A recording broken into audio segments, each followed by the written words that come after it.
YJ그룹의 총수 강지원의 입에서 나온 파혼이라는 두 단어는 최고급 호텔 연회장을 순식간에 얼어붙게 만들었다. 방금 전까지 아첨과 축하의 말로 소란스럽던 공간은 물을 끼얹은 듯 조용해졌다. 그의 앞에는 세기의 결혼식이라 불리던 약혼식의 상대, 대한그룹의 외동딸 최유진이 믿을 수 없다는 표정으로 서 있었다. 그녀의 아름다운 얼굴은 분노와 당혹감으로 일그러지기 시작했다. 강지원은 그 모든 시선과 침묵을 무시한 채 조금의 동요도 없는 목소리로 말을 이었다.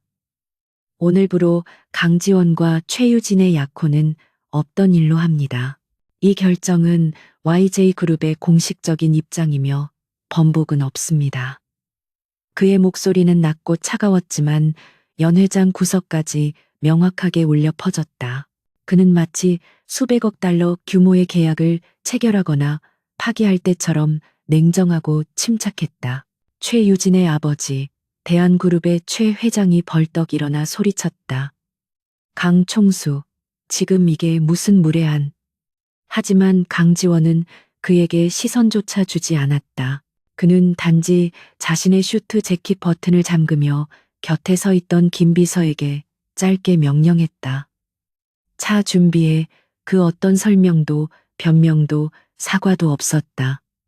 그저 통보였다. 재계의 거물들이 모인 자리에서 일어난 이 전대미문의 사태는 단순한 가십거리가 아니었다. 그것은 두 거대 그룹 간의 동맹 파기이자 잠재적인 전쟁 선포였다. 사람들은 강지원의 저 대담하고 무자비한 결단력에 숨을 죽였다. 그는 왜 이 시점에서 이렇게 공개적인 방식으로 최유진을 내쳤는가? 그 이유는 아무도 몰랐지만 그의 눈빛은 자신이 한 일에 대해 한치의 후회도 없음을 분명히 보여주고 있었다. 최유진이 드레스 자락을 쥐어뜯을 듯 붙잡고 날카롭게 소리쳤다. 강지원, 네가 감히 나한테 이럴 순 없어. 이유가 뭐야? 그녀의 절규에도 강지원은 뒤돌아보지 않았다. 그는 이미 연회장을 빠져나가고 있었다. 굳게 닫힌 문은 마치 그의 결정처럼 단호했다. 연회장 안은 곧 폭발할 것 같은 거대한 혼돈에 휩싸였지만 그 폭풍의 핵이었던 남자는 이미 그곳에 없었다. 회장님, 댁으로 모실까요? 김 비서가 운전석에서 백미러를 통해 물었다. 강지원은 차창 밖으로 세차게 쏟아지는 비를 바라보며 넥타이를 거칠게 풀었다. 아니, 그냥 정처 없이 좀 달려. 머리가 복잡하군. 오늘 그의 결정은 충동적인 것이 아니었다. 몇 주간에 걸친 비밀스러운 조사와 고민 끝에 내린 결론이었다. 최유진과 대한그룹의 검은 거래, 그들의 탐욕과 불법적인 사업 확장 방식은 YJ가 추구하는 가치와 정면으로 배치됐다. 강지원은 정략 결혼이 재벌가에서 흔한 일임을 알았지만 최소한의 선이라는 것이 있었다. 대한그룹은 그 선을 넘어도 한참 넘었다. 그는 자신의 제국을 썩은 동아줄과 엮을 생각이 없었다. 부모님의 반발과 그룹 간의 마찰은 그가 감수해야 할 몫이었다. 그는 눈을 감았다. 시끄러웠던 연회장의 소음 대신 차체를 두드리는 빗소리만이 귓전을 맴돌았다. 차량은 서울의 번화가를 벗어나 조금 한적한 외곽도로로 접어들었다. 빗줄기는 더욱 거세져 와이퍼가 쉴 새 없이 움직여도 시야 확보가 어려울 정도였다. 바로 그때 헤드라이트 불빛 속으로 무언가가 들어왔다. 김 비서, 차 세워. 강지원의 목소리는 낮고 단호했다. 차가 급히 갓길에 멈춰섰다. 길 건너편 낡은 상가 건물 앞이었다. 폭우 속에서 건장한 남자 서너 명이 한 여자의 멱살을 잡고 거칠게 흔들고 있었다.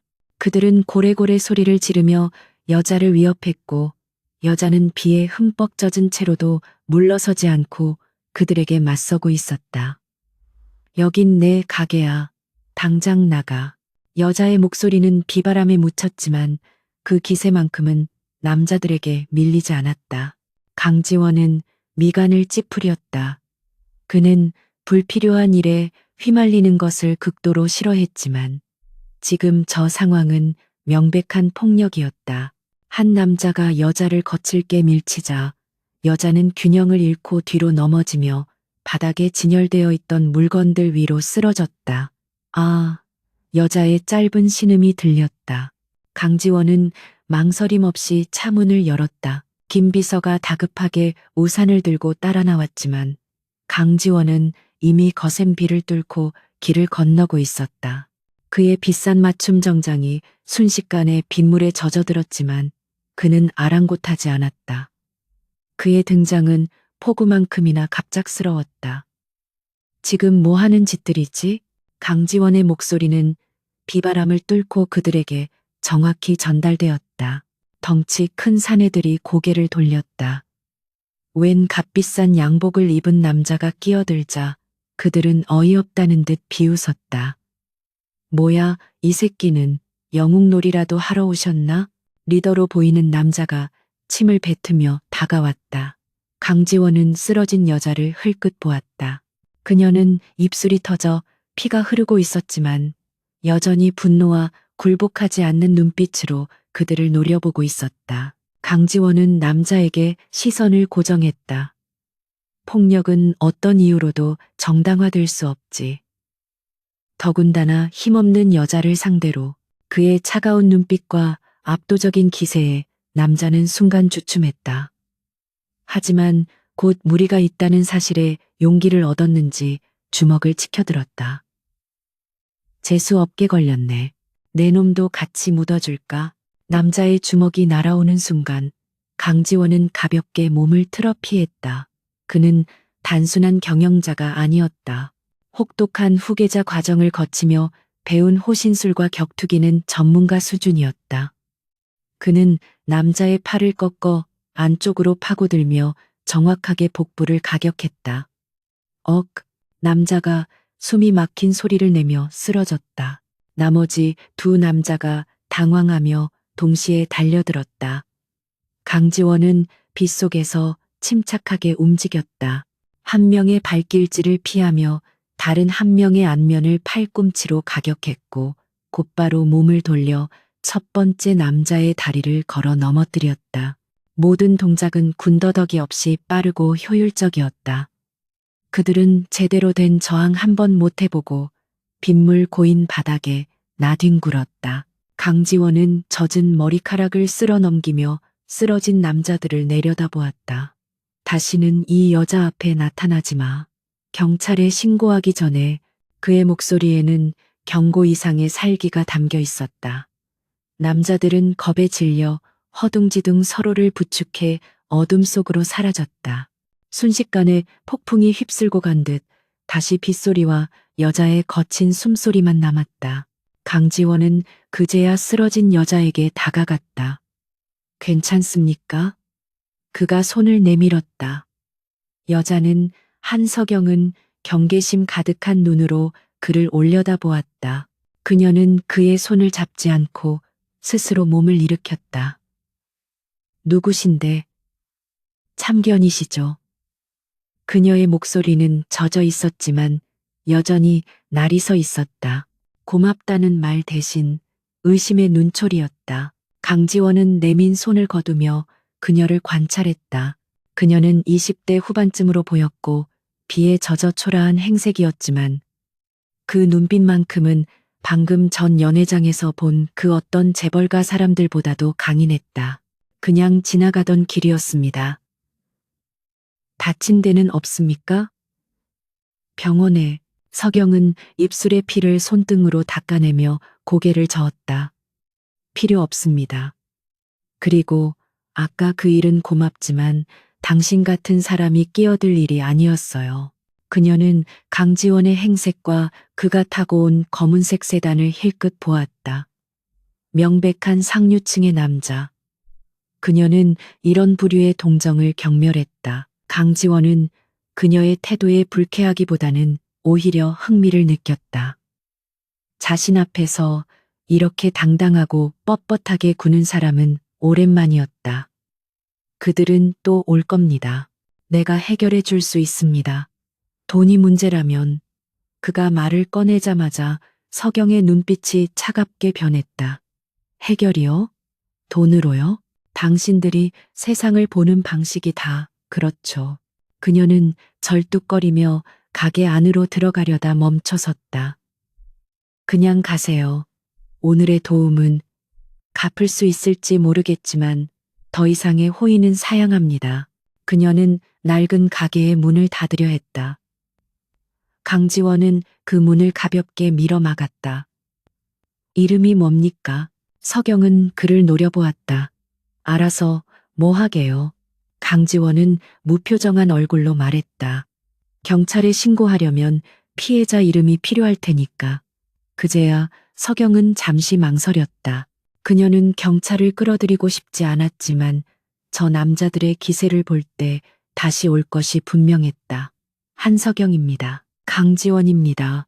그는 짧게 자신의 이름을 밝혔다. 한서경이라는 이름은 그에게 아무런 울림도 주지 못했다. 그저 오늘 밤 파혼이라는 거대한 폭풍 속에서 우연히 마주친 작은 조약돌 같은 존재였다. 그는 김 비서에게 눈짓했다.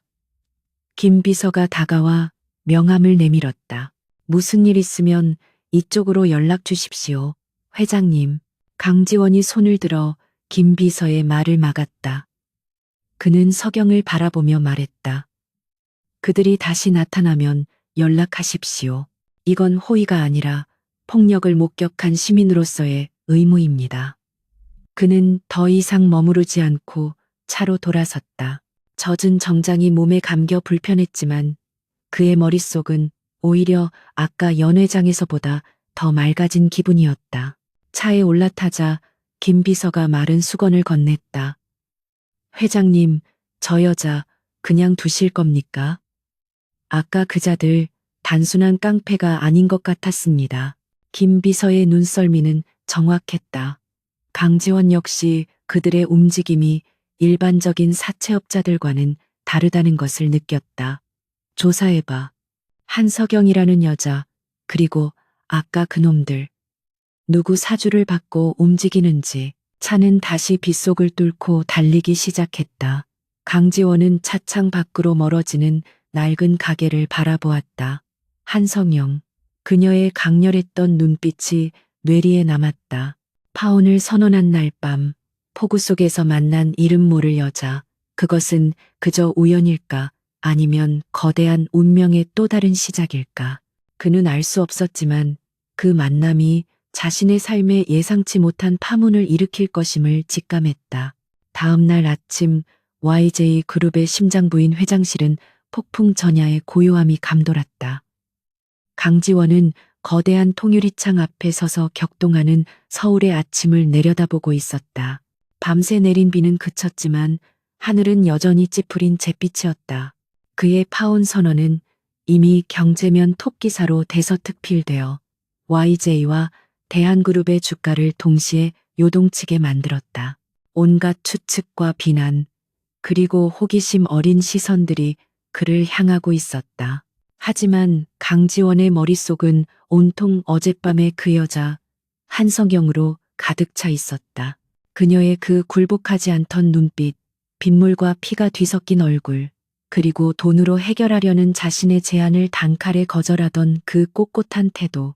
그가 평생을 살아온 이 재벌의 세계에서는 찾아보기 힘든 종류의 인간이었다. 그에게 돈은 모든 문제의 해결책이자 권력의 수단이었지만 그녀에게는 모욕의 상징처럼 보였다. 회장님, 김 비서가 조용히 들어와 태블릿 PC를 내밀었다. 어젯밤 그 한서경이라는 여성에 대한 1차 보고입니다. 강지원은 돌아섰다. 그의 얼굴은 평소의 냉정함을 되찾았지만 눈빛은 예리하게 빛나고 있었다. 그는 태블릿을 받아들고 보고서를 훑어보기 시작했다. 한서경 만 28세. 부모님에게서 물려받은 늘봄 염색 공방이라는 작은 가게를 운영 중. 전통 천연 염색가. 부모님은 몇 년 전 사고로 돌아가셨고 현재 상당한 빚을 지고 있으나 김 비서의 보고는 그녀가 사채업자에게 돈을 빌린 것이 아님을 명확히 했다. 은행권 대출과 가업을 유지하기 위해 진 빚이었다. 어젯밤의 폭력배들은 전형적인 사채업자가 아니라는 뜻이었다. 강지원은 미간을 좁혔다. 빚 때문이 아니라면 그들은 왜 그녀를 괴롭히는 거지? 김 비서가 고개를 숙였다. 그 부분은 좀 더 조사가 필요합니다. 다만 그 공방이 위치한 지역이 최근 재개발 구역으로 묶이려다 주민들의 반대로 무산된 적이 있습니다. 그 과정에서 일부 용역 깡패들이 개입했다는 소문이 있었습니다. 같은 시각 한석영은 자신의 낡은 공방 안에서 부서진 기물들을 정리하고 있었다. 밤새 끙끙 앓았지만 그녀는 아침 일찍 몸을 일으켰다. 입술의 상처가 거울을 볼 때마다 쓰라렸지만 그보다 더 아픈 것은 가게가 엉망이 된 모습이었다. 어젯밤 그 남자가 준 명함이 작업대 구석에 놓여 있었다. 강지원. 그녀는 이름 석자를 가만히 들여다보았다. 그녀는 어젯밤 그 남자가 YJ그룹의 총수라는 사실을 알지 못했다. 그저 돈 많고 오만한, 그러면서도 이상하게 강한 남자라고만 생각했다. 시민으로서의 의무. 석영은 그 말을 되뇌며 쓴웃음을 지었다. 그녀가 아는 부자들은 의무보다는 특권을 누리는데 익숙한 자들이었다. 그녀는 명함을 집어 서랍 깊숙한 곳에 던져 넣었다. 다시는 볼 일 없는 사람이길 바랐다. 석영은 빗자루를 들고 흩어진 천 조각과 깨진 도자기, 파편들을 쓸어 담기 시작했다. 그녀의 손길은 거칠었지만 천을 다루는 움직임만큼은 섬세했다. 이 공방은 그녀의 전부였다. 부모님의 유산이자 그녀의 삶 그 자체였다. 그녀는 결코 이곳을 포기할 수 없었다. 이웃 가게 주인이 걱정스러운 얼굴로 기웃거렸다. 석영 씨, 괜찮아? 어젯밤에 또 그놈들이. 석영은 애써 미소를 지었다. 괜찮아요, 아저씨. 그냥 좀 소란이 있었을 뿐이에요. 그녀는 이웃들을 걱정시킬 수 없었다. 그녀는 다시 혼자가 되었다. 하지만 어젯밤의 그 남자, 강지원의 등장은 그녀의 마음에 작은 파문을 남겼다. 그가 휘두르던 압도적인 힘, 그리고 자신을 내려다보던 그 차가운 눈빛, 그것은 그녀가 경멸하는 세계의 힘이었지만 동시에 그 순간 자신을 지켜준 힘이기도 했다. 강지원은 김 비서에게 다시 지시했다. 그 용역 깡패들 배우를 철저히 캐내. 누구의 지시를 받고 움직이는지, 자금줄은 어디인지 샅샅이 뒤져. 그의 목소리에는 얼음장 같은 냉기가 서려 있었다. 그는 어젯밤 한석영을 도운 것이 단순한 변덕이었다고 생각했지만 이제 그 일은 자신의 호기심을 넘어선 무언가가 되었다. 그리고 한석영 씨를 조용히 보호해 그녀가 눈치채지 못하게 2차 피해가 발생해서는 안 된다. 김 비서는 회장의 이런 사적인 지시에 조금 놀랐지만 곧바로 고개를 끄덕였다. 알겠습니다, 회장님. 파혼 문제로 그룹 전체가 비상인 상황에서 회장님이 정체 모를 여자에게 이렇게까지 신경을 쓴다는 것은 이례적인 일이었다. 강지원은 다시 창밖으로 시선을 돌렸다. 최유진과 대한그룹. 그들은 자신들의 이익을 위해서라면 수단과 방법을 가리지 않는 자들이었다. 어쩌면 어젯밤의 일도 그들과 무관하지 않을지 모른다는 불길한 예감이 스쳤다. 하지만 그건 너무 비약일까? 그저 단순한 재개발 이권 다툼일까? 며칠이 지났다. 강지원은 파혼의 후폭풍을 정면으로 맞고 있었다. 언론은 연일 YJ그룹의 도덕성을 비난했고 대한그룹은 피해자 코스프레를 하며 동정 여론을 등에 업고 YJ의 주력 사업을 공격하기 시작했다. 이사회와 주주들의 압박이 거셌지만 강지원은 묵묵히 자신의 일을 처리하며 반격의 기회를 노리고 있었다. 그 와중에도 그는 매일 밤 김 비서로부터 한석영에 대한 보고를 받았다. 그녀는 다시 가게 문을 열었고 묵묵히 자신의 일을 했다. 그 깡패들은 다시 나타나지 않았다. 강지원이 보낸 사람들이 은밀하게 그녀의 주변을 경호하고 있었다. 그는 자신의 차를 타고 그녀의 공방 근처를 몇 번이나 지났다. 차마 내리지는 못하고 멀리서 불이 켜진 공방을 바라볼 뿐이었다. 그는 스스로에게 물었다. 왜 이토록 신경이 쓰이는가? 그녀의 강인함에 대한 존경인가? 아니면 자신과는 너무 다른 삶에 대한 호기심인가? 아니면 그저 그날 밤 자신이 휘두른 힘에 대한 책임감인가? 그는 답을 찾지 못했다. 그러던 어느 날, 김 비서가 긴급한 표정으로 회장실 문을 열고 들어왔다. 회장님, 찾았습니다. 강지원이 서류에서 고개를 들었다. 뭘? 김 비서가 태블릿을 다시 내밀었다. 이번에는 화면에 여러 개의 도표와 자금 흐름도가 복잡하게 얽혀 있었다. 어젯밤 그 용역 깡패들, 태산개발이라는 유령 회사 소속이었습니다. 그리고 이 태산개발의 자금줄을 역추적한 결과 김 비서는 마른 침을 삼키며 마지막 페이지를 넘겼다. 그곳에는 강지원에게 너무나도 익숙한 로고가 밝혀 있었다. 대한그룹. 강지원의 눈빛이 차갑게 가라앉았다. 대한이라고? 김 비서가 확인했다. 네, 회장님. 정확히는 대한그룹의 자회사인 대한건설 내부의 비자금 라인과 연결되어 있었습니다. 그들이 한석영 씨의 공방이 있는 부지를 강제로 매입하려던 정황이 포착되었습니다. 순간 강지원의 머릿속에서 모든 퍼즐 조각이 맞춰졌다. 이것은 단순한 재개발 이권 다툼이 아니었다. 자신이 파혼을 선언하기 전부터 대한그룹은 그 지역에서 불법적인 방법으로 땅을 매입하고 있었다.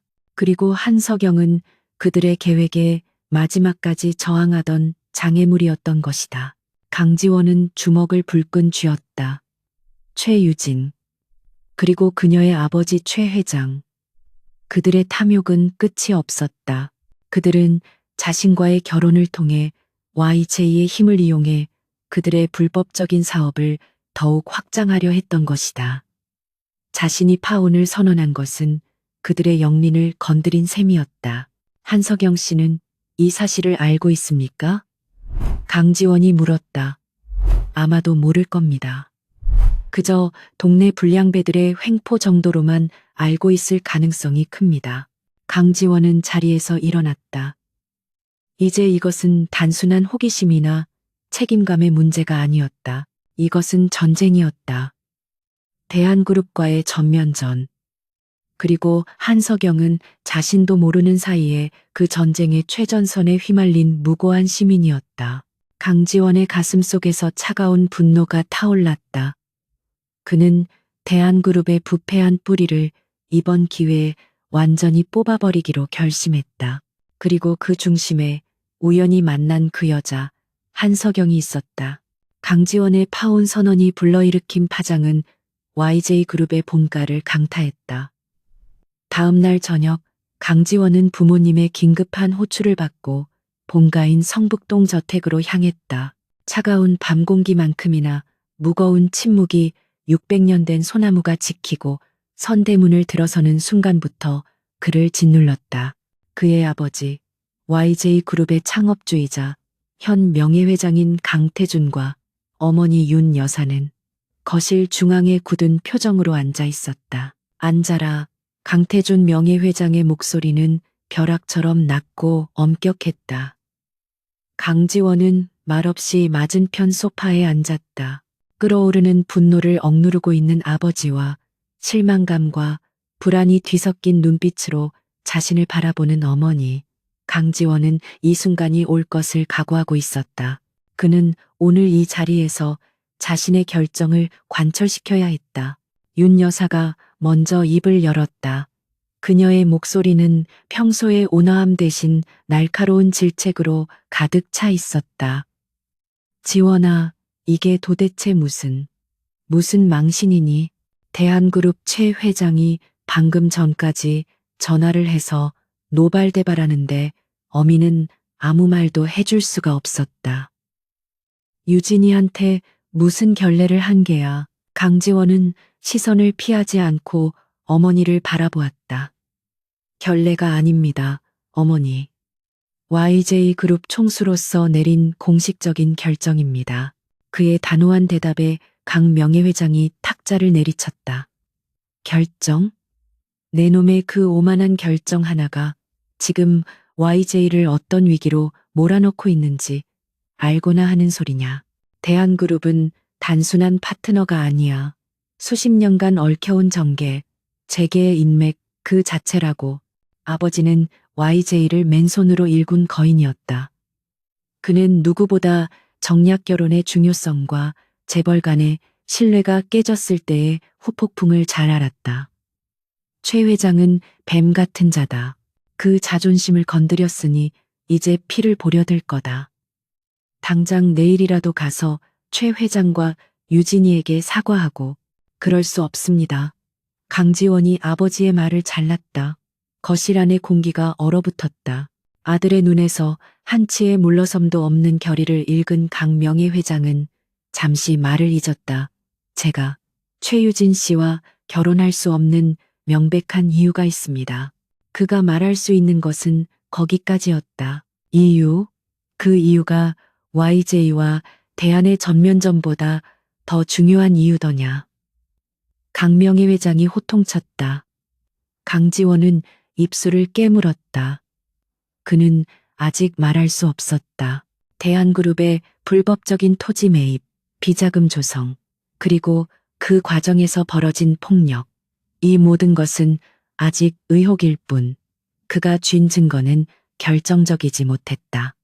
지금 이 사실을 부모님께 말씀드려도 그것은 파혼을 합리화하기 위한 아들의 치기 어린 변명이나 혹은 대안을 공격하기 위한 무모한 명분으로밖에 비치지 않을 터였다. 그는 아직 대한그룹이라는 거대한 상대를 무너뜨릴 칼을 완전히 갈지 못했다. 지금은 그저 묵묵히 압력을 견뎌야 할 때였다. 아버지, 제 결정을 믿어주십시오. YJ를 위한 최선의 선택이었습니다. 모든 책임은 제가 지겠습니다. 그의 목소리에는 아들로서의 죄송함이 아닌 후계자로서의 무거운 결단이 담겨 있었다. 강태준 명예회장은 아들의 그 완고한 눈빛에서 자신의 젊은 시절을 보았다. 그는 더 이상 아무 말도 하지 않고 자리에서 일어나 서재로 들어가 버렸다. 쾅하고 닫히는 문은 사실상 대화의 끝을 의미했다. 윤 여사만이 남아서 눈물을 글썽이며 아들을 원망스럽게 바라볼 뿐이었다. 지원아, 제발. 강지원은 무거운 마음으로 본가를 나섰다. 부모님의 분노와 실망은 예상했던 바였지만 가슴 한편이 쓰라린 것은 어쩔 수 없었다. 그는 차에 오르자마자 김비서에게 전화를 걸었다. 김비서, 대한그룹의 불법 토지 매입건 증거가 더 필요해. 태산 개발 뒤에 숨어 있는 놈들, 그리고 그 자금 흐름을 완벽하게 증명할 수 있는 자료를 찾아 무슨 수를 써서라도. 그의 목소리는 얼음처럼 차가웠다. 부모님께조차 말하지 못한 진실을 증명하기 위해서, 그리고 자신의 결정이 틀리지 않았음을 입증하기 위해서 그는 더욱 철저하게 움직여야 했다. 그리고 그 모든 것의 중심에 한석영이 있었다. 그녀는 대한그룹의 탐욕을 세상에 드러낼 수 있는 자신도 모르는 증인이자 피해자였다. 한편 대한그룹은 예상대로 움직이기 시작했다. 강지원에게 공개적으로 망신을 당한 최유진은 이성을 잃고 날뛰었다. 아빠, 강지원 그 자식, 내가 가만두지 않을 거야. YJ의 모든 사업을 막아버려. 그녀의 아버지 최 회장은 딸보다 훨씬 교활하고 냉정했다. 유진아, 지금은 감정적으로 나설 때가 아니다. 강지원이 왜 그랬을까? 혹시 그놈이 뭔가를 눈치챈 거라면? 최 회장은 즉시 태산 개발과 관련된 모든 자료를 파기하라고 지시했다. 그리고 한석영의 늘봄 공방을 처리하는 방식을 바꾸라고 명령했다. 깡패들은 더 이상 보내지 마. 강지원 그놈 여우 같은 녀석이다. 우리가 폭력에 연루되었다는 증거라도 잡히면 끝장이야. 이제부터는 합법적으로 괴롭혀. 그날 이후 한석영의 공방에는 새로운 종류의 압박이 시작되었다. 깡패들의 위협은 사라졌지만 그보다 더 집요하고 교묘한 괴롭힘이 이어졌다. 구청에서 불시에 위생 점검을 나온다며 공방을 샅샅이 뒤졌고 소방서에서는 갑자기 소방 설비가 미비하다며 시정 명령을 내렸다. 심지어 지역 세무서에서는 몇 년 전의 세무 자료까지 다시 들여다보겠다며 그녀를 호출했다. 이 모든 것은 민원이라는 이름으로 포장되어 있었다. 익명의 제보가 들어와서 어쩔 수 없습니다. 공무원들은 하나같이 기계적인 답변만 되풀이했다. 서경은 이 모든 것이 대한그룹의 소행임을 직감했지만 그들에게는 깡패들과 달리 주먹을 날릴 수도 소리를 지를 수도 없었다. 그들은 법의 테두리 안에서 합법적으로 그녀를 질식시키고 있었다. 강지원은 김 비서를 통해 이 모든 상황을 보고받고 있었다. 그는 자신의 경호팀을 통해 서경의 주변을 24시간 감시하고 있었지만 이런 합법적인 공격에는 개입할 방법이 없었다. 그가 만약 YJ의 힘을 이용해 구청이나 세무서에 압력을 넣는다면 그것은 즉시 대한그룹의 귀에 들어갈 것이었다. YJ의 강지원이 왜 저 낡은 공방의 여자를 비호하는가?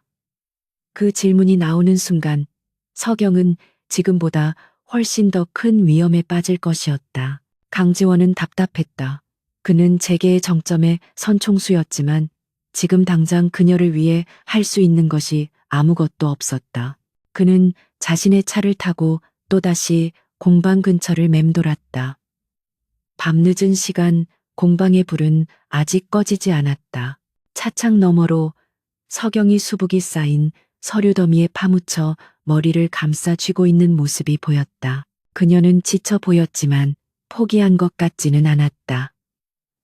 그녀는 하나하나 법조항을 찾아보고 영수증을 대조하며 그들의 트집에 반박할 자료를 만들고 있었다. 그 끈질기고 고독한 싸움. 강지원은 차가운 유리창에 손을 댔다. 그녀의 저 모습이 지금 거대 그룹의 압박을 홀로 견뎌내고 있는 자신의 모습과 겹쳐 보였다. 그는 김 비서에게 낮은 목소리로 지시했다. 우리 쪽 법무팀 변호사 중에 신분을 숨기고 활동할 수 있는 사람 있나? 재개발 전문, 행정소송 경험 많은 사람으로 한석영 씨가 눈치채지 못하게 우연히 그녀를 도울 수 있는 방법으로 접근시켜. 그는 더 이상 그녀가 홀로 싸우도록 내버려 둘 수 없었다. 직접 나설 수는 없지만 그림자 속에서라도 그녀를 지켜야 했다. 대한그룹이 합법의 가면을 쓰고 나온다면 그는 그 가면을 벗겨낼 더 날카로운 법의 칼을 준비해야 했다. 한석영의 싸움은 이제 강지원의 싸움이기도 했다. 강지원은 초조했다. YJ 법무팀의 최고 변호사를 공익 변호사로 위장시켜 한석영에게 접근시키는 데는 성공했지만 서류상의 방어만으로는 역부족이었다. 대한그룹은 행정력을 교묘하게 이용하여 그녀를 압박했고 그녀는 하루가 다르게 지쳐가고 있었다. 그는 자신이 보낸 변호사가 아닌 그녀 자신에게서 직접 무언가를 들어야 했다. 그녀가 왜 그토록 필사적으로 버티는지 그 이유를 알아야 했다. 그는 평소에 차량 대신 평범한 국산 세단을 직접 몰고 그녀의 공방으로 향했다. 값비싼 맞춤 정장 대신 차 안에 비상용으로 두었던 어두운 색 캐주얼 재킷을 걸쳤다. 회장 강지원이 아닌 그저 우연히 그녀를 도왔던 남자 강지원으로 가야 했다. 공방은 늦은 밤이었음에도 불구하고 불이 켜져 있었다. 그는 마른 침을 삼키고 낡은 문을 두드렸다. 문이 열리고 한석영이 경계심 가득한 얼굴로 그를 노려보았다. 며칠 만에 본 그녀의 얼굴은 반쪽이 되어 있었다. 당신, 그녀는 그를 기억했다. 무슨 일이죠? 보다시피 전 지금 손님 맞을 기분이 아닌데요. 그녀의 목소리는 쇠처럼 날카로웠지만 그 안에 숨겨진 깊은 피로감을 강지원은 놓치지 않았다. 지나가던 길이었습니다. 강지원은 미리 준비한 말을 꺼냈다. 그날 이후로 괜찮은지 궁금해서. 그들이 또 괴롭혔습니까? 서경은 쓴웃음을 지었다. 깡패들은 안 와요. 대신 훨씬 무서운 사람들이 오죠. 법을 등에 업고. 그녀는 문을 닫으려다 말고 그를 가만히 바라보았다. 왜 자꾸 나타나는 거죠? 당신 같은 사람이 이런 누추한 곳에. 강지원은 그녀의 의심을 정면으로 받아들였다. 그냥 빚진 기분이라서. 그날 밤 내가 당신을 돕는 바람에 일이 더 꼬인 것 같아서. 그 말은 진심이었다. 어쩌면 자신이 파혼을 선언한 그날 밤 그녀를 만나지 않았다면 대한그룹이 이토록 집요하게 그녀를 표적으로 삼지는 않았을지도 모른다. 그의 등장이 그녀를 더 위험하게 만들었을 수도 있었다. 서경은 그의 말에서 어떤 계산이나 의도를 찾으려 했었지만 그의 눈빛은 그저 담담했다. 그녀는 잠시 망설이다 문에서 한 걸음 비켜섰다. 들어와요. 밖에서 떠들 일도 아니니까. 그것은 초대라기보다는 체념에 가까웠다. 강지원은 조용히 가게 안으로 들어섰다. 가게 내부는 서류 더미로 발 디딜 틈이 없었다. 구청에서 보낸 시정 명령서, 세무서의 통지서, 소방서의 경고장. 강지원은 그 서류들의 제목만 보고도 대한그룹이 얼마나 치밀하게 그녀를 몰아붙이고 있는지 알 수 있었다. 이걸 혼자 다 상대하고 있었습니까? 서경은 커피포트에 물을 올리며 무심하게 대답했다. 그럼 누가 해줘요? 우연히 나타난 변호사님이 도와주고는 있지만 결국엔 내 싸움이죠. 그녀는 종이컵에 믹스커피를 타서 그에게 건넸다. 강지원은 평생 입에 대본 적 없는 커피였지만 말없이 받아들었다. 궁금한 게 있는데 강지원이 서류 더미를 가리키며 물었다. 왜 이렇게까지 버티는 겁니까? 그들이 원하는 건 이 가게일 텐데 적당한 보상을 받고 떠나는 게 훨씬 쉬운 길일 텐데요. 이것이 그가 이곳에 온 진짜 이유였다. 그녀의 동기를 알아야 했다. 그의 질문에 서경의 눈빛이 순간 차갑게 빛났다. 그녀는 작업대 구석에 아무렇게나 놓인 천조각을 집어들었다. 쉬운 길이요? 당신도 똑같군요. 다들 그렇게 말하죠. 돈 받고 떠나라고. 그녀는 강지원을 지나쳐 가게 안쪽 커튼으로 가려진 공간으로 걸어갔다. 보여줄 테니 따라와요. 내가 왜 이래야 하는지. 강지원이 커튼을 젖히고 들어선 순간 그는 숨을 멈췄다. 그곳은 밖에 어수선한 사무 공간과는 완전히 다른 세상이었다.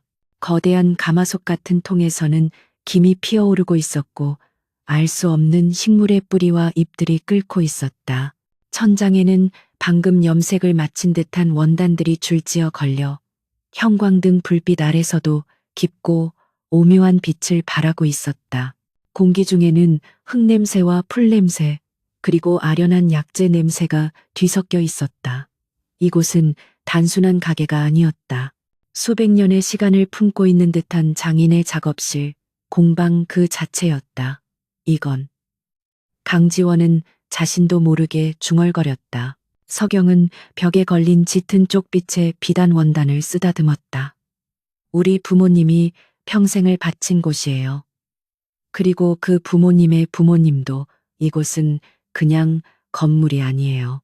100년 넘게 이 자리에서 숨을 쉬어온 늘봄 공방이에요. 그녀의 목소리에는 슬픔과 분노 그리고 거대한 자부심이 뒤섞여 있었다. 강지원은 그제야 깨달았다. 자신이 얼마나 어리석은 질문을 했는지. 그는 작업실을 천천히 둘러보았다. 손때 묻은 도구들, 색이 바랜 견본들, 그리고 한쪽 벽을 가득 채운 연구 노트들. 이것은 돈으로 환산할 수 없는 한 가문의 역사이자 한국 전통의 명맥이었다. 그때 그의 시선이 한쪽 벽에 걸린 작은 액자에 꽂혔다. 그곳에는 빛바랜 사진 한 장과 함께 독특한 문양이 새겨진 천 조각이 담겨 있었다. 그 문양, 강지원은 심장이 멎는 듯했다. 그는 그 문양을 알고 있었다. 이 문양은 서경이 그의 시선을 따라갔다. 아, 그건 우리 공방의 상징이에요. 월하 月下의 속삭임이라고. 할아버지가 만드신 문양이죠. 강지원은 그 액자 앞으로 다가갔다. 그는 이 문양을 자신의 어머니 윤 여사의 서재에서 본 적이 있었다. 어머니는 그 문양이 새겨진 낡은 손수건을 보물처럼 간직하며 사라진 장인의 마지막 작품이라며 안타까워했다. 혹시 당신의 부모님 성함이 한상진 그리고 오수연 씨가 아닙니까? 강지원의 목소리가 미세하게 떨렸다. 서경의 눈이 커졌다. 어떻게 우리 부모님 성함을? 어머니, 강지원은 간신히 말을 이었다. 제 어머니가 윤혜수 여사입니다. 한국전통예술후원회 이사장이시죠. 서경은 그 이름을 들어본 적이 있었다. 전통 공예 분야에서 가장 영향력 있는 후원자였다. 어머니는 평생 늘봄 공방의 마지막 장인을 찾아다니셨습니다. 이 문양을 잊을 수가 없다고 하셨어요. 두 사람 사이에 길고 무거운 침묵이 흘렀다. 우연이라고 하기에는 너무나도 기막힌 인연이었다. 강지원은 어째서 어머니가 그토록 이 공방을 애타게 찾았는지 이제야 알 것 같았다. 이곳의 색감, 이곳의 공기, 이곳의 역사는 YJ그룹이 소유한 그 어떤 고가의 예술품보다도 깊고 진실했다. 서경은 혼란스러운 눈으로 강지원을 바라보았다. 깡패들을 때려 눕히던 거친 남자, 돈으로 해결하려던 오만한 남자, 그리고 지금은 자신의 부모님과 어머니의 인연을 이야기하는 남자. 도대체 그의 정체는 무엇일까? 강지원은 그녀를 바라보며 단호하게 말했다. 한서경 씨, 당신이 지키려는 것이 무엇인지 이제야 알겠습니다. 그는 더 이상 지나가던 시민의 가면을 쓸 필요를 느끼지 못했다. 당신은 혼자가 아닙니다. 아니, 정확히는 내가 당신을 혼자 두지 않겠습니다. 그게 무슨... 서경이 되물으려 할 때 강지원이 말을 이었다. 그의 눈빛은 그날 밤 깡패들을 제압할 때처럼 차갑고도 단단했다. 당신을 괴롭히는 자들, 그들의 배우가 누구인지 짐작하고 있습니다. 그들은 이 공방의 가치를 모르는 게 아닙니다. 알면서도 짓밟으려는 겁니다. 돈 때문에 그는 자신의 싸움과 그녀의 싸움이 맞닿아 있음을 깨달았다. 대한그룹의 부패와 탐욕은 YJ를 위협하고 동시에 한성령의 삶과 유산을 파괴하고 있었다. 그들은 같은 적을 두고 있었다. 그들은 돈을 위해 전통을 파괴하고 나는 정의를 위해 그들을 막을 겁니다. 서경은 그의 말에서 강한 의지를 읽었다. 그녀는 그가 YU그룹의 총수라는 사실은 꿈에도 몰랐지만 그가 자신과 같은 편에 서 있다는 것은 직감적으로 알 수 있었다. 두 사람은 늦은 밤 100년 된 공방 안에서 말없이 서로의 눈을 바라보았다. 그것은 불의에 맞서는 두 전사의 암묵적인 동맹이었다. 최유진의 펜트하우스 안은 얼음장처럼 차가웠다. 그녀는 방금 사설 탐정에게서 건네받은 보고서를 읽어내리고 있었다. 그녀의 완벽하게 관리된 얼굴 근육이 분노로 미세하게 떨렸다. 보고서에는 강지원이 그 누추한 공방에 드나드는 사진, YJ 법무팀 소속 변호사를 위장시켜 한서경이라는 여자에게 접근시킨 정황, 심지어 그녀의 주변에 은밀하게 배치된 경호 인력에 대한 내용까지 적나라하게 담겨 있었다. 그녀가 평생을 공들여 쌓아 올린 세기의 결혼, YJ의 안주인이라는 자리가 고작 이런 근본 없는 여자 하나 때문에 무너졌다는 사실을 받아들일 수 없었다. 치욕감이 분노로, 그리고 분노는 차가운 사리로 변해갔다. 한석영은 단순한 연적이 아니었다. 그녀는 최유진의 자존심을 짓밟고 그녀의 모든 것을 앗아간 존재 자체가 모욕인적이었다. 강지원, 네가 감히. 그녀는 보고서를 구겨 쥐었다.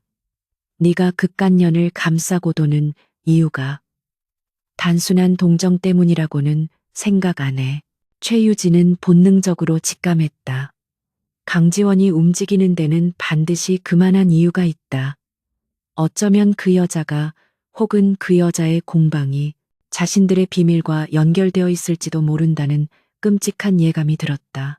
그녀는 폭풍처럼 펜트하우스를 뛰쳐나와 대한그룹 본사, 아버지 최 회장의 집무실로 향했다. 최 회장은 파혼 사태 이후 YJ 측의 비협조와 마지막 알박기 땅인 늘봄 공방 문제로 골머리를 앓고 있었다. 아빠, 최유진이 문을 거칠게 열고 들어와 탐정의 보고서를 그의 책상 위에 내던졌다. 이것 좀 봐. 강지원이 그 여자 때문이었어. 최 회장은 미간을 찌푸리며 보고서를 훑어보았다. 처음에는 딸의 유치한 질투심 정도로 치부했지만 강지원이 직접 움직이고 변호사와 경호팀까지 붙였다는 대목에서 그의 표정이 굳어졌다. 이 여자, 그 공방 계집이로구나. 서경은 그의 말에서 강한 의지를 읽었다. 그녀는 그가 YU그룹의 총수라는 사실은 꿈에도 몰랐지만 그가 자신과 같은 편에 서 있다는 것은 직감적으로 알 수 있었다. 두 사람은 늦은 밤, 100년 된 공방 안에서 말없이 서로의 눈을 바라보았다. 그것은 불의에 맞서는 두 전사의 암묵적인 동맹이었다. 최 회장은 결단을 내렸다. 그의 눈빛이 뱀처럼 차갑게 빛났다. 유진아, 내 말이 맞다. 더 이상 합법적인 노름은 그만둬야지. 그는 인터폰을 눌러 비서실장, 사실상 그의 더러운 일을 처리하는 해결사를 호출했다. 김 실장, 늘봄 공방건, 이제부터 방식 바꾼다. 더 이상 민원 따위로 귀찮게 하지 말고 그냥 정리해. 그 정리라는 단어에 담긴 무게는 무시무시했다. 그것은 더 이상 폭력이나 협박을 의미하는 것이 아니었다. 존재 자체를 지워버리라는 명령이었다. 최유진은 만족스러운 미소를 지었다. 진작 그랬어야죠. 강지원이 소중하게 지키려는 것일수록 더 처참하게 짓밟아줘야지. 그날 이후 한석영을 향한 공격은 이전과는 비교도 할 수 없을 만큼 교묘하고 치명적으로 변했다. 강지원이 붙여준 공익 변호사는 갑자기 익명의 투서로 인해 변호사 윤리위원회에 제소당했다. 그는 자신의 결백을 증명하기 위해 모든 업무에서 손을 떼야 했고 석영은 다시 완벽하게 혼자가 되었다. 첫 번째 공격은 그녀의 돈줄을 끊는 것이었다. 대한그룹의 압력을 받은 은행은 갑자기 대출 서류에 사소한 하자를 문제 삼아 석영의 모든 계좌를 동결시켰다. 그녀는 당장 염색 재료를 살 돈도 공과금을 낼 돈도 없게 되었다. 이럴 순 없어요. 분명히 그녀가 항의했지만 은행 창구 직원은 기계적인 답변만 반복할 뿐이었다. 두 번째 공격은 그녀의 생업 자체를 파괴하는 것이었다. 그녀가 유일한 수입원으로 삼고 있던 중요 문화재 복원용 비단 납품. 그 비단 원단을 실은 배송 트럭이 운전 미숙으로 한강 다리 위에서 전복되었다는 소식이 들려왔다.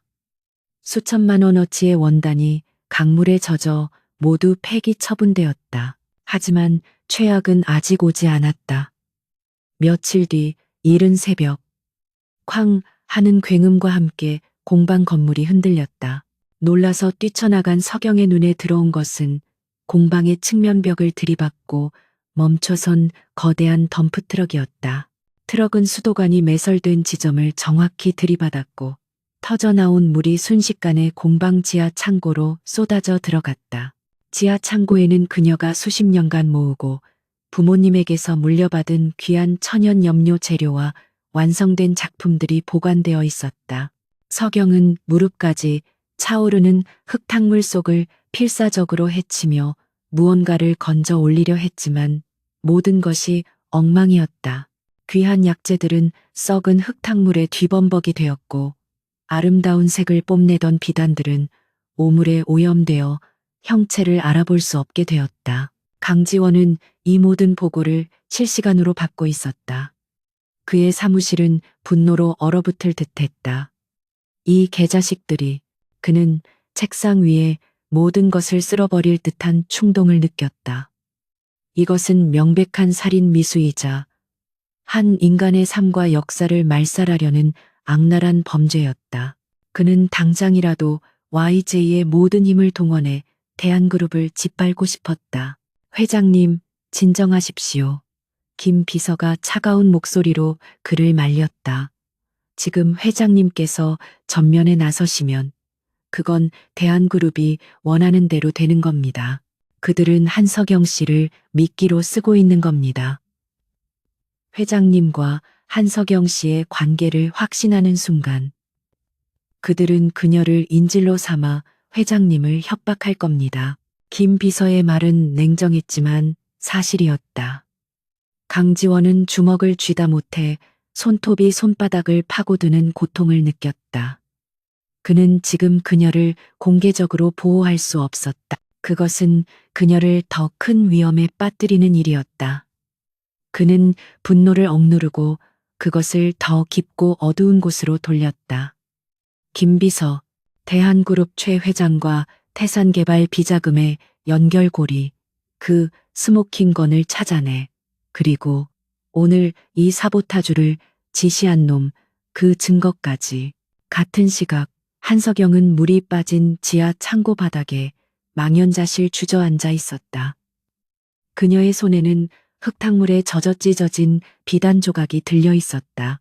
행정적인 괴롭힘은 그녀를 지치게 했지만 이 물리적인 파괴는 그녀의 영혼을 부서뜨렸다. 모든 것이 끝난 것 같았다. 부모님의 유산도 그녀의 삶도 그녀는 처음으로 모든 것을 포기하고 싶다는 절망감에 휩싸였다. 그때 그녀의 시선이 젖은 벽 한쪽에 걸린 기적적으로 살아남은 작은 액자에 머물렀다. 부모님의 환한 웃음이 담긴 사진과 월화의 속삭임 문양. 그녀는 부모님의 마지막 유언을 떠올렸다.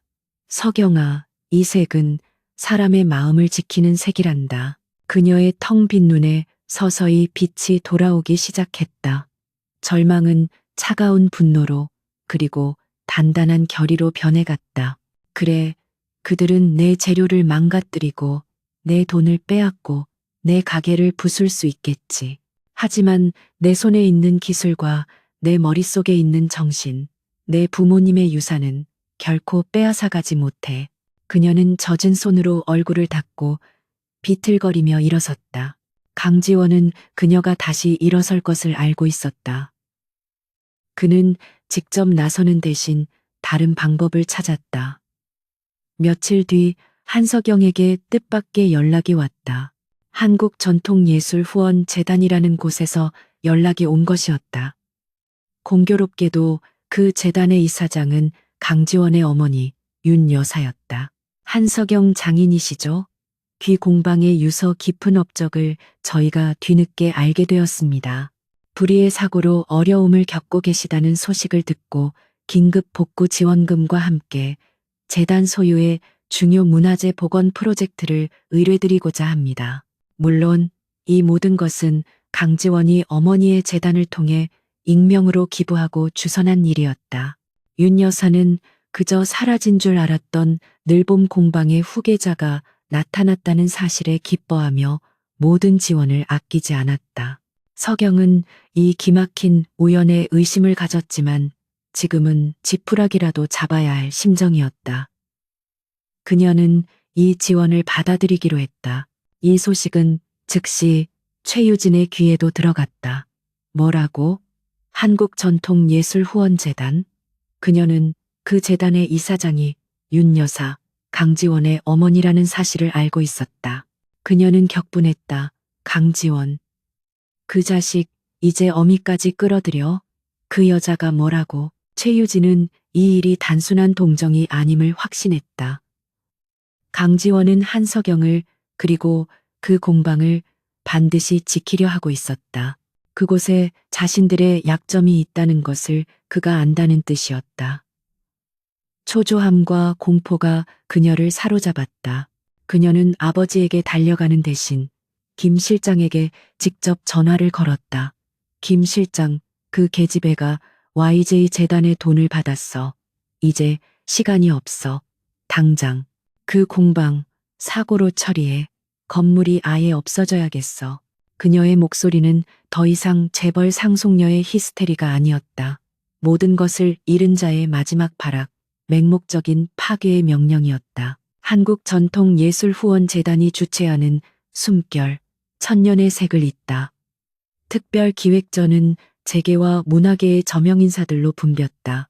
YJ그룹의 안주인이자 재단의 이사장인 윤 여사는 손님들을 맞이하면서도 내내 마음이 편치 않았다. 아들 강지원이 파혼을 선언한 이후 집안에는 냉전이 흐르고 있었다. 그녀는 아들의 독단을 원망하면서도 대한그룹 최 회장 일가의 그 탐욕스러운 이면을 어렴풋이 느끼고 있었다. 그녀의 남편 강태준 명예회장 역시 굳은 얼굴로 아내의 곁을 지켰다. 그는 YJ의 창업주로서 아들의 결정이 가져올 비즈니스적 후폭풍을 우려했지만 그보다 아들이 자신에게조차 모든 것을 털어놓지 않는다는 사실에 더 분노하고 있었다. 그는 오늘 이 자리가 YJ가 여전히 건재하며 문화계에 막강한 영향력을 행사하고 있음을 과시하는 자리이길 바랐다. 바로 그때 윤 여사의 시선이 전시관 중앙, 가장 주목받는 곳에 걸린 거대한 쪽빛 비단에 고정되었다. 그 색감, 그것은 단순한 파란색이 아니었다. 깊은 밤하늘을 머금은 듯하면서도 달빛을 받아 서늘하게 빛나는 수십 년 전 그녀가 그토록 잊지 못했던 바로 그 색이었다. 그녀는 홀린 듯 그 작품으로 다가갔다. 작품명 아래에는 한석영, 늘봄 공방이라는 이름이 적혀 있었다. 이럴 수가. 윤 여사는 떨리는 손으로 작품 설명을 읽었다. 재단에서 긴급 지원을 결정한 바로 그 공방, 사라진 줄 알았던 늘봄의 후계자. 그녀가 작품 앞에 섰을 때 한 젊은 여성이 다가와 정중하게 고개를 숙였다. 관심 가져주셔서 감사합니다. 늘봄 공방의 한석영입니다. 윤 여사는 석영의 얼굴을 바라보았다. 사진으로만 보았던 아들 강지원이 그토록 비밀리에 보호하려 했던 바로 그 여자였다. 그녀는 생각보다 훨씬 더 마르고 지쳐 보였지만 그 눈빛만큼은 방금 본 저 쪽빛 비단처럼 깊고 단단했다. 강 명예회장도 아내를 따라 다가왔다. 그는 며느리가 될 뻔했던 최유진의 화려함과는 정반대인 소박하지만 맑은 기운을 가진 석영을 위아래로 훑어보았다. 당신이 한상진 장인의 따님이었군. 강명의 회장의 목소리에는 복잡한 감정이 실려 있었다. 석영은 담담하게 대답했다. 네, 아버님의 성함을 기억해 주셔서 영광입니다.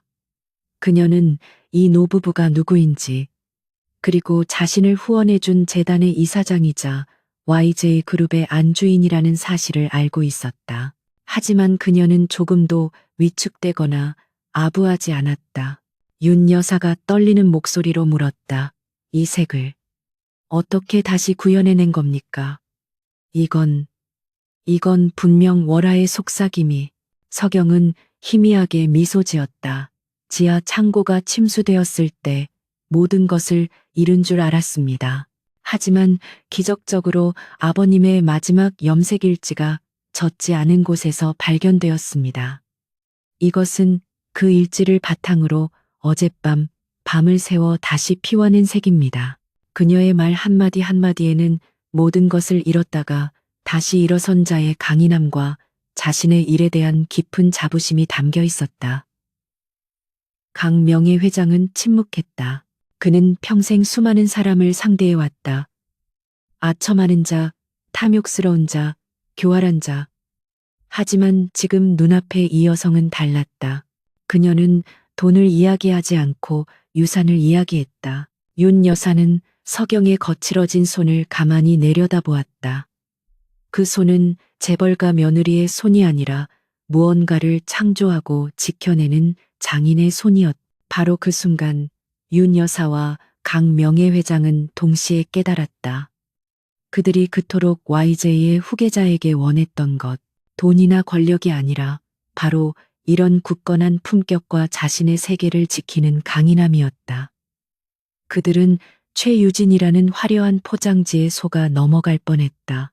아들 강지원이 옳았다. 같은 시각 YJ그룹의 본사타워 최고층 긴급이사회 및 임시주주총회장은 살얼음판 위를 걷는 듯 팽팽한 긴장감이 감돌았다. 강지원의 파혼 선언과 그로 인한 대한그룹과의 마찰은 YJ의 주가를 폭락시켰고 소액 주주들의 불만이 극에 달해 있었다. 그리고 오늘 대한그룹의 최 회장과 최유진이 주요 주주의 자격으로 직접 참석했다. 최 회장이 먼저 포문을 열었다. 주주 여러분, 현 강지원 총수의 독단적이고 감정적인 경영 방식을 우리는 더 이상 좌시할 수 없습니다.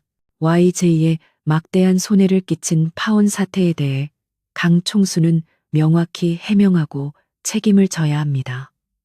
장내가 술렁였다. 최유진이 아버지의 말을 받아 마치 피해자처럼 슬픔과 분노가 뒤섞인 목소리로 말했다. 저는 사적인 감정으로 이 자리에 선 것이 아닙니다. 그녀는 강지원을 노려보며 말했다. 강 총수는 저와의 약혼을 파기한 것도 모자라 늘봄 공방이라는 불법 건축물에 가까운 낡은 가게 하나에 집착하고 있습니다. 그곳을 지키기 위해 YJ의 법무팀과 경호 인력을 사적으로 유용하고 있습니다. 그녀는 이것이 강지원의 도덕적 결함이자 YJ의 총수로서 자격 미달임을 증명하는 결정타라고 생각했다. 그녀는 오늘 새벽 김 실장을 통해 그 공방을 정리하라는 마지막 명령을 내린 참이었다. 이제 모든 것이 끝날 터였다. 그깟 여자 하나와 낡은 공방 때문에 YJ 전체를 위기에 빠뜨린 강지원 총수는 그때까지 묵묵히 그들의 비난을 듣고만 있던 강지원이 자리에서 일어났다. 그의 얼굴은 얼음처럼 차가웠고 그 어떤 감정도 읽을 수 없었다. 최유진 씨, 그의 낮은 목소리가 장내에 울렸다. 당신이 방금 그깟 낡은 공방이라고 말했습니까? 강지원은 연단으로 걸어나갔다. 김 비서, 그가 신호를 보내자 회의장 전면에 거대한 스크린이 켜졌다. 첫 번째로 뜬 것은 태산개발이라는 유령 회사의 조직도와 자금 흐름도였다.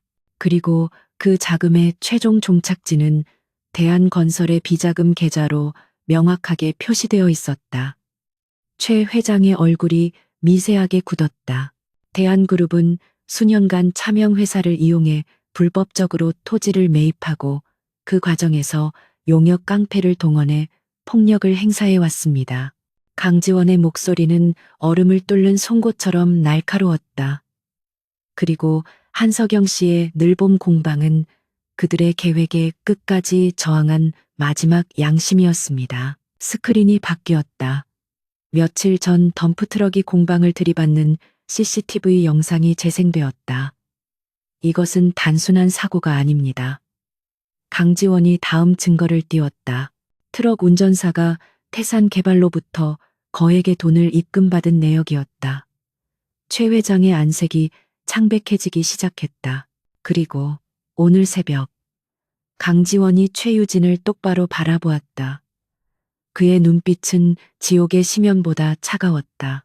대한그룹은 그들의 마지막 증거를 인멸하기 위해 공방에 방화를 지시했습니다. 최유진이 비명을 질렀다. 거짓말, 증거 있어? 물론이지. 강지원이 김 비서에게 다시 눈짓했다. 스크린에 오디오 파일이 재생되었다. 김 실장입니다. 아가씨, 정말 그렇게까지 해야 합니까? 그리고 이어지는 최유진의 얼음처럼 차가운 목소리. 시끄러워.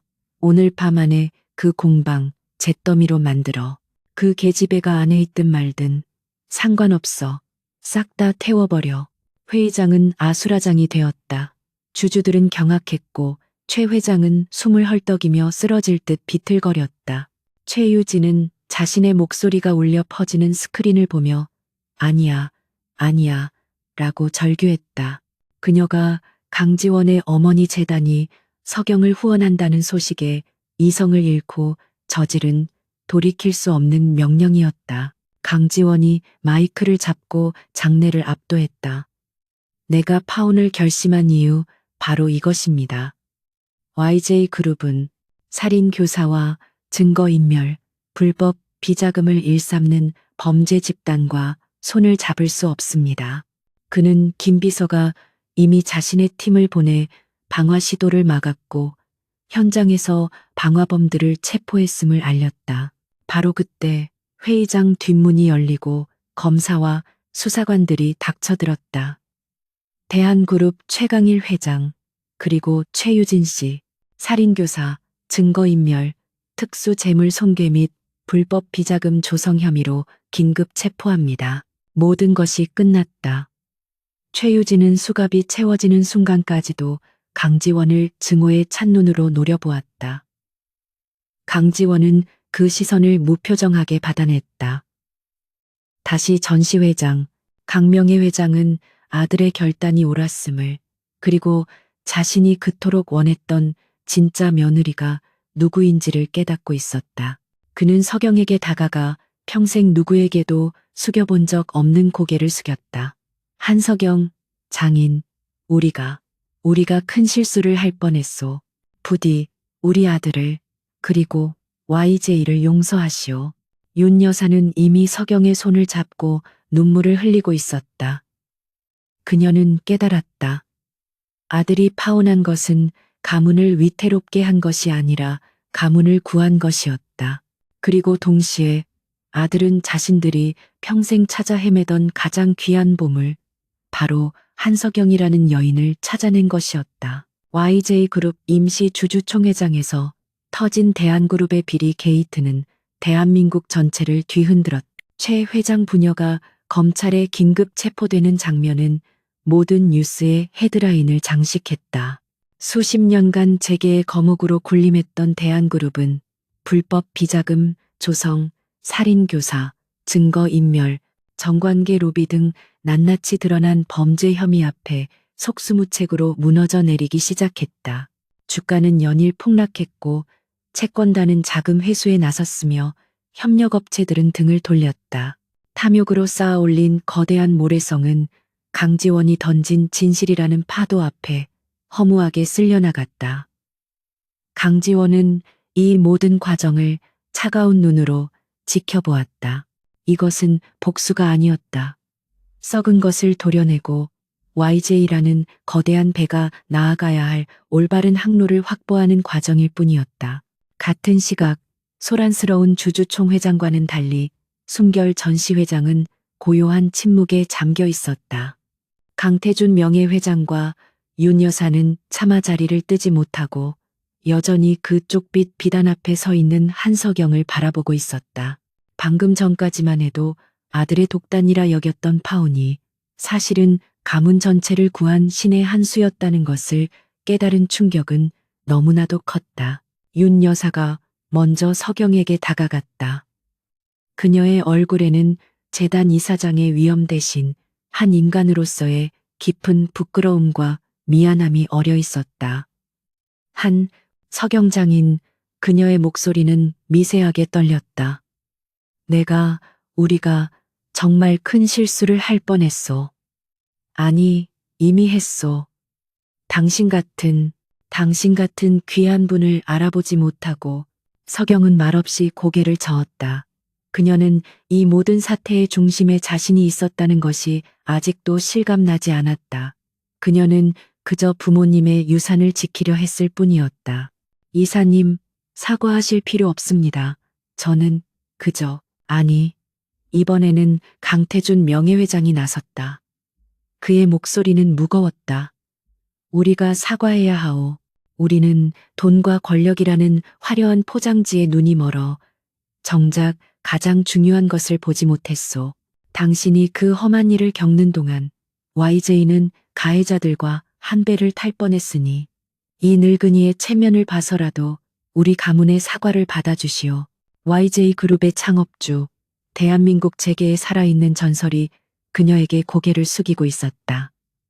서경은 당황했지만 이내 그의 진심을 깨달았다. 그녀는 복잡한 심경으로 작게 고개를 끄덕였다. 바로 그때 전시회장 입구에 모든 일을 마무리 지은 강지원이 들어섰다. 그는 자신을 보자마자 어쩔 줄 몰라 하는 부모님과 그들 사이에서 묵묵히 서 있는 한서경을 바라보았다. 그의 심장이 세차게 뛰었다. 그가 평생을 원했던 그림, 자신의 선택을 부모님이 진심으로 인정해주는 순간, 그리고 그 중심에 자신이 지키려 했던 여자가 있었다. 강 명예회장은 아들과 눈이 마주치자 헛기침을 하며 시선을 돌렸다. 윤 여사는 아들에게 다가와 처음으로 따뜻한 손길로 아들의 팔을 붙잡았다. 고생했다, 지원아. 네가 옳았어. 그 한마디에 강지원과 어머니 사이에 수십 년간 존재했던 보이지 않는 벽이 허물어지는 듯했다. 그날 저녁 성북동 본가에서는 조촐하지만 무거운 저녁 식사 자리가 마련되었다. 강지원과 그의 부모님 그리고 한서경이 마주 앉았다. 최유진을 위해 준비되었던 화려한 식기가 아닌 윤 여사가 아끼던 단아한 백자 식기들이 정갈하게 놓였다. 강 명예회장은 서경에게 직접 맑은 차를 따라주며 입을 열었다. 오늘 이사회에서 일어난 일들은 모두 YJ의 과오이기도 하오. 한장인이 겪은 고통에 대해 YJ 그룹 차원에서 공식적으로 사과하고 늘봄 공방의 완전한 복원과 한국 전통 염색 기술의 보존을 위해 YJ 문화재단이 모든 지원을 아끼지 않겠소. 이것은 단순한 보상이 아니었다. YJ가 공식적으로 한서경의 편에 서고 그녀의 가치를 인정한다는 대외적인 선포였다. 윤 여사는 서경의 손을 잡았다. 우리는 지원이의 짝으로 화려하고 강한 집안의 아이를 원했소. 그게 YJ를 지키는 길이라 믿었으니까 그녀의 눈에 눈물이 고였다. 하지만 오늘 우리는 진짜 강한 게 무엇인지 깨달았소. 돈이나 권력이 아니라 어떤 시련 속에서도 자신의 신념과 유산을 지켜내는 그 마음. 우리는 사실 서경 씨 같은 며느리를 원했던 게요. 그 말은 그들이 한서경을 YJ의 며느리로 공식적으로 인정한다는 의미였다. 강지원은 묵묵히 그 광경을 지켜보았다. 자신이 그토록 거부했던 부모님의 뜻, 그들이 원했던 며느리는 최유진 같은 사람이 아니라 아이러니하게도 자신이 우연히 만나 자신의 모든 것을 걸고 지키려 했던 바로 저 여자 한서경이었던 것이다. 결혼을 취소한 회장님, 우연히 도와준 여자가 결국 부모님이 원하던 며느리였다. 그 기막힌 운명의 문장이 완성되는 순간이었다. 몇 달의 시간이 흘렀다. 대한그룹은 역사의 뒤안길로 사라졌다. 최 회장 부녀는 법의 엄중한 심판을 받고 그들이 평생 쌓아 올린 모든 것을 잃은 채 감옥에 수감되었다. 세상은 그들을 탐욕의 말로라 부르며 손가락질했지만 곧 다른 자극적인 뉴스들에 묻혀 잊혀갔다. 그 소용돌이가 휩쓸고 간 자리에 늘봄 공방은 기적처럼 다시 태어났다. YJ 재단의 전폭적인 지원과 강지원의 사적인 관심 속에서 공방은 예전의 모습을 되찾았을 뿐만 아니라 전통과 현대가 어우러진 아름다운 공간으로 거듭났다. 지하 창고는 최신 방습 시설을 갖추었고 무너졌던 벽은 더 튼튼하게 세워졌다. 강지원은 더 이상 밤에 몰래 찾아오는 방문객이 아니었다. 그는 이제 당당하게 공방의 문을 열고 들어섰다. 그가 들어섰을 때 서경은 새로 들어온 어린 제자들에게 천연 염색의 원리를 가르치고 있었다. 그녀의 얼굴은 더 이상 절망과 피로에 젖어 있지 않았다. 자신의 일을 하는 장인의 자부심과 제자들을 이끄는 스승의 온화함이 빛나고 있었다. 제자들이 돌아간 후 두 사람만이 공방에 남았다. 은은한 쪽빛 향기가 공간을 감쌌다. 강지원은 완벽하게 복원된 월화의 속삭임, 문양의 비단을 바라보았다. 어머니가 이 비단으로 만든 한복을 입고 싶어 하십니다. 당신이 직접 만들어 주었으면 하고. 서경이 부드럽게 미소 지었다. 기꺼이 해드려야죠. 두 분께 많은 빚을 졌으니까요. 강지원이 그녀를 바라보며 고개를 저었다. 아닙니다. 내가 당신에게 빚을 졌습니다.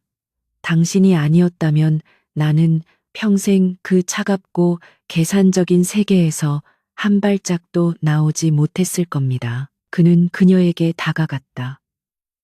그의 눈빛은 더 이상 YJ 그룹 총수의 냉철함이 아니었다. 한 여자 앞에서 자신의 진심을 고백하는 한 남자의 눈빛이었다. 나는 세기의 결혼식을 취소했습니다. 그건 거래였으니까. YJ를 위한, 하지만 내가 원하지 않는. 그가 서경의 거칠지만 따뜻한 손을 잡았다. 서경 씨, 내 세계는 무채색이었습니다. 오직 계산과 전략만이 존재했죠. 하지만 당신의 세계는 이렇게나 깊고 따뜻하고 진실한 색을 가지고 있습니다. 그는 반지를 꺼내지 않았다. 그가 할 수 있는 것은 그가 할 수 있는 가장 진실한 약속이었다. 나는 당신의 세계에서 당신과 함께 미래를 만들고 싶습니다. YJ의 회장으로서가 아니라 당신의 곁에서 당신의 색을 지키고 함께 물들어갈 남자로서. 한성영은 그를 바라보았다. 그녀는 그동안 겪었던 모든 시련과 고통을 떠올렸다. 그리고 그 모든 순간, 그림자처럼 자신을 지켜주었던 이 남자를 생각했다. 그녀는 그가 내민 손을 마주 잡았다. 그리고 새로 염색한 쪽빛 비단을 들어 달빛에 비추었다. 이 색은 신뢰의 색이에요. 그녀의 눈이 그 색처럼 깊고 맑게 빛났다. 당신을 믿어요, 지원 씨.